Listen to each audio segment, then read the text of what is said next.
रूस को लेकर भारत के रुख से नाराज है अमेरिका। बाइडेन ने कहा, भारत रूस को लेकर अस्थिर मानसिकता रख रहा। पेट्रोल डीजल के बाद घरेलू एलपीजी के दाम में भारी बढ़ोतरी, नई कीमतें लागू।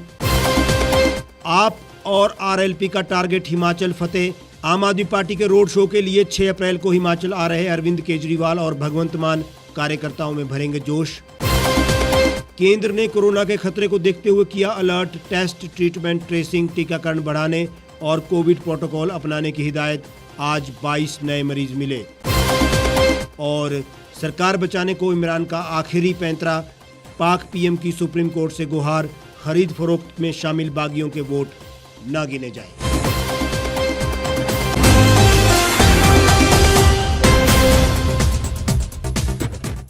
नमस्कार, स्वागत है आपका द रीव टाइम्स न्यूज चैनल में। आपके साथ मैं हेमराज चौहान। अब खबरें विस्तार से। रूस यूक्रेन जंग में भारत के रुख से अमेरिका नाराज है और ये जो बाइडेन के बयान से साफ नजर आता है। अमेरिकी राष्ट्रपति बाइडेन ने कहा कि भारत अमेरिका के प्रमुख सहयोगियों में अपवाद है और यूक्रेन पर आक्रमण के लिए रूस को दंडित करने वाले पश्चिमी प्रतिबंधों पर कुछ हद तक अस्थिर रहा है। आपको बता देते हैं कि भारत ने इस मुद्दे पर अब तक बेहद सधी हुई प्रतिक्रिया दी है। वो रूस की आलोचना से बचता रहा है।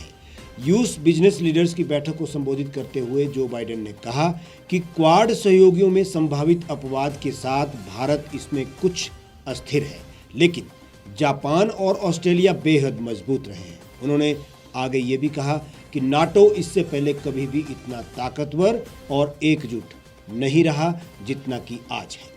अमेरिकी राष्ट्रपति ने कहा कि व्लादिमीर पुतिन ने यह अनुमान नहीं लगाया होगा कि यूक्रेन पर उनके आक्रमण की वैश्विक प्रतिक्रिया में नाटो और पश्चिमी सहयोगी इस कदर साथ आ जाएंगे। रूस ने जो किया है उसकी सजा उसे भुगतनी पड़ेगी। गौरतलब है कि इस महीने की शुरुआत में आयोजित वर्चुअल क्वाड सम्मेलन में ऑस्ट्रेलिया, जापान और यूएस के लीडर्स ने रूस के आक्रमण की निंदा की थी, जबकि भारतीय प्रधानमंत्री नरेंद्र मोदी ने बातचीत और कूटनीति के रास्ते पर लौटने की आवश्यकता को दोहराया था। भारत क्वाड का एकमात्र सदस्य देश है जिसने रूस के आक्रमण की निंदा नहीं की है। भारत को छोड़कर क्वाड के सभी सदस्य देशों ने रूस पर कड़े प्रतिबंध लगाए हैं।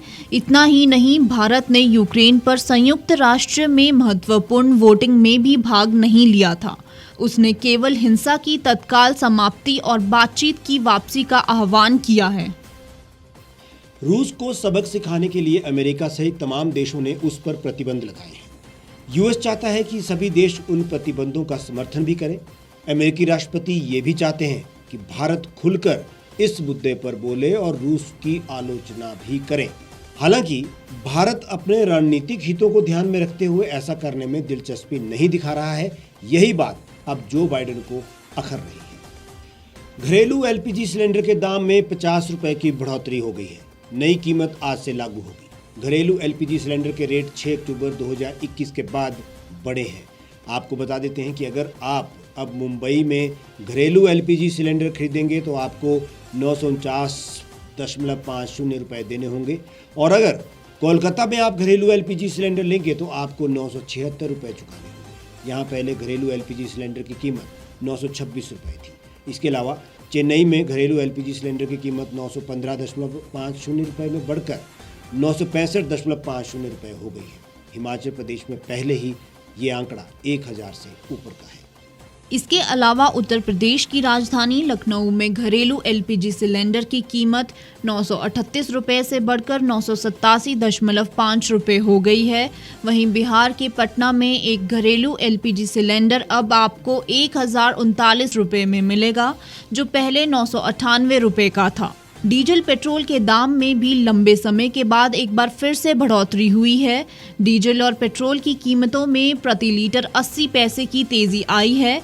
बढ़ती हुई कीमतें आज मंगलवार से लागू हो गई है। थोक उपभोक्ताओं के लिए डीजल के दाम बहुत ज़्यादा बढ़ चुके हैं। इसमें अचानक बड़ी बढ़ोतरी हुई है। सीधे 25 रुपये का इजाफा किया गया है। दिल्ली में थोक उपभोक्ताओं को डीजल 115 रुपये प्रति लीटर की कीमत से बेचा जा रहा है। पंजाब की जीत से उत्साहित आम आदमी पार्टी अब हिमाचल में पांव जमाने की तैयारी कर चुकी है। पहाड़ों पर भी झाड़ू चलाने के मकसद दिल्ली के मुख्यमंत्री अरविंद केजरीवाल और पंजाब के मुख्यमंत्री भगवंत मान 6 अप्रैल को हिमाचल प्रदेश के मंडी पहुंच रहे हैं और राज्य के मुख्यमंत्री जयराम ठाकुर के गृह जिला में रोड शो करने जा रहे हैं। इसके अलावा राष्ट्रीय लोक नीति पार्टी ने भी हिमाचल में बड़ी रैलियां कर इस विधानसभा चुनाव में विकल्प बनने की ठान ली है। देखिए हमारी ये रिपोर्ट।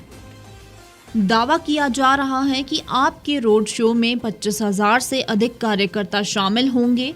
राज्य में अब तक 2.5 लाख लोग पार्टी से जुड़ चुके हैं। पंजाब के नतीजे आने के बाद 1.25 लाख से अधिक नए सदस्य पार्टी से जुड़ चुके हैं।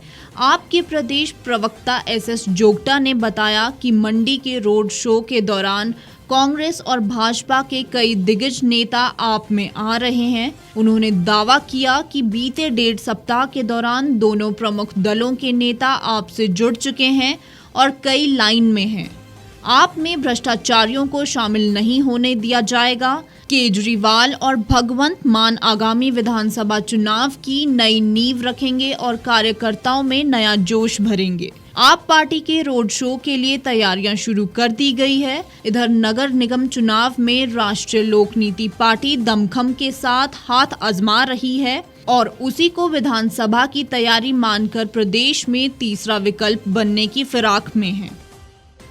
इधर मुख्यमंत्री जयराम ठाकुर ने कहा कि हिमाचल के लोग कांग्रेस और भाजपा को ही चुनते आए हैं, इसलिए प्रदेश में तीसरी पार्टी के लिए जगह नहीं है। उन्होंने कहा कि आम आदमी पार्टी मंडी में रोड शो करने जा रही है, वो रोड शो करे, लेकिन इसका कुछ भी लाभ मिलने वाला नहीं है।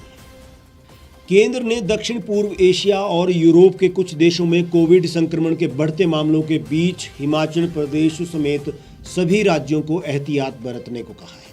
केंद्रीय स्वास्थ्य मंत्री ने प्रदेश सरकार को कोरोना की सख्त निगरानी करने और टेस्ट, ट्रीटमेंट, ट्रेसिंग, टीकाकरण और कोविड प्रोटोकॉल का पालन सुनिश्चित बनाने के निर्देश भी दिए हैं।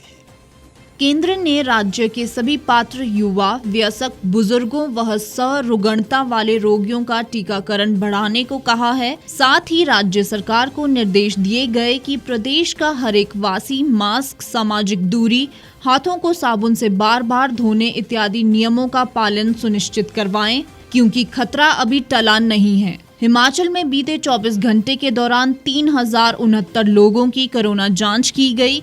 इनमें से 22 नए कोरोना मरीज मिले हैं, यानी आज की संक्रमण दर 0.72% तक गिर गई है। 6 जिलों बिलासपुर, हमीरपुर, किन्नौर, लाहौल स्पीति, सिरमौर और सोलन में सोमवार को एक भी नया मरीज नहीं मिला, जबकि शिमला, मंडी और कांगड़ा में 5-5 मरीज मिले हैं।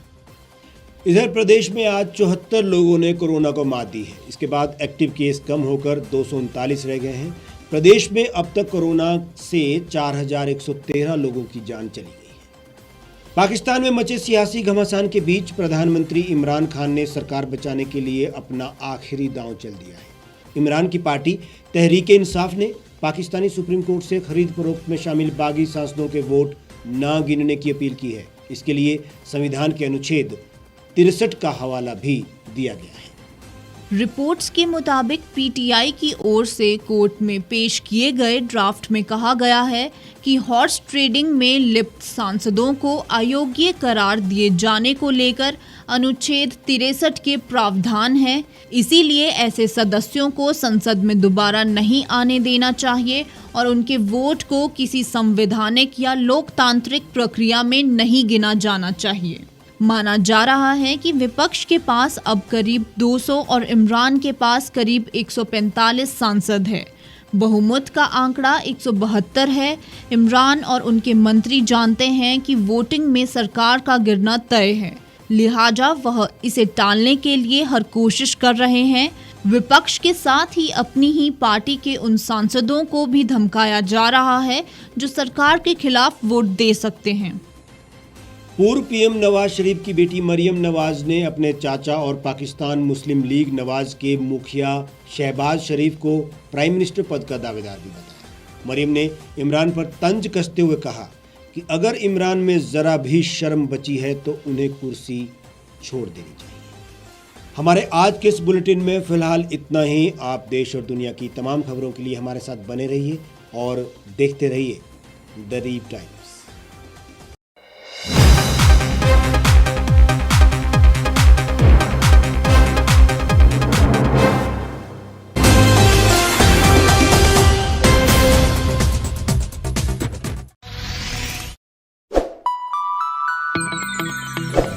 खबरों में बने रहने के लिए सब्सक्राइब करें द रीव टाइम्स, लाइक और शेयर करना ना भूलें। एक छत के नीचे सुविधाओं का अब उठाएं लाभ। रीव ई मार्ट में अब पाएं अपनी रसोई के लिए गुणवत्ता और सस्ते दामों पर राशन सामग्री। दालें हो या हो मसाले, आपका किचन ई मार्ट संभाले। उच्च गुणवत्ता और दामों में बेहतरीन रीव ई मार्ट में पधारें और पाएं अपनी पसंद के सभी उत्पाद, या फिर करें ऑनलाइन ऑर्डर और पाएं घर द्वार पर ही सुविधा। आज ही संपर्क करें फोन नंबर 8219694079 पर, बाईपास रोड, शनान, संजौली, शिमला। गांव की चौपालों से लेकर संसद के गलियारों तक, गृहिणी के चूल्हे से लेकर निवेश और बाजारों तक, किसानों के हाल से लेकर खेत और खलिहानों तक, शिक्षा और स्वास्थ्य से लेकर खेल के मैदानों तक, संसद के प्रधान से लेकर पंचायत के पंच तक, सेंट्रल हॉल से लेकर ग्राम सभा के मंच तक, हर खबर पर रहेगी हमारी पैनी नजर।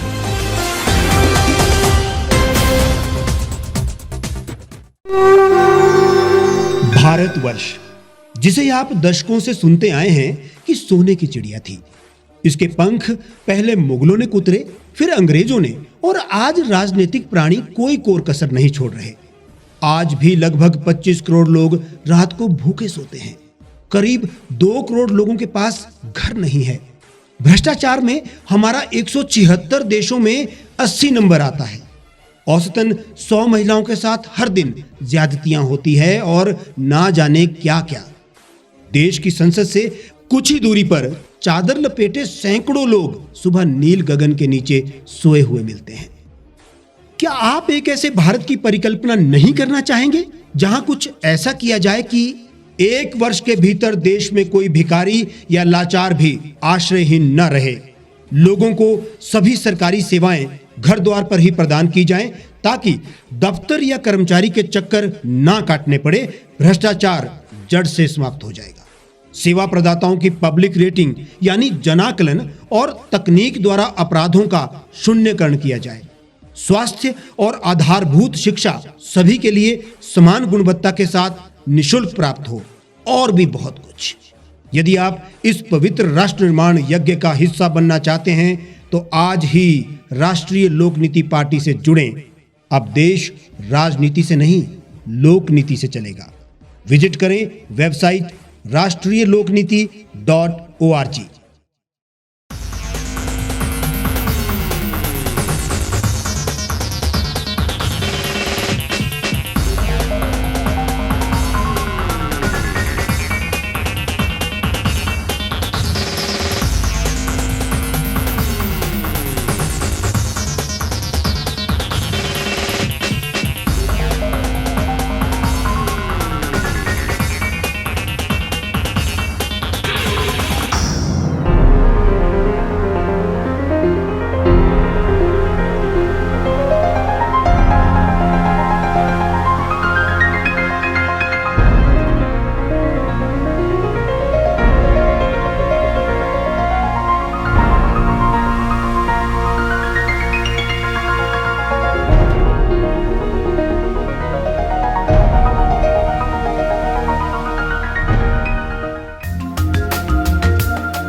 लेटेस्ट खबरों के लिए आप यूं ही देखते रहिए द रीव टाइम्स। लाइक, शेयर और सब्सक्राइब करना ना भूलें।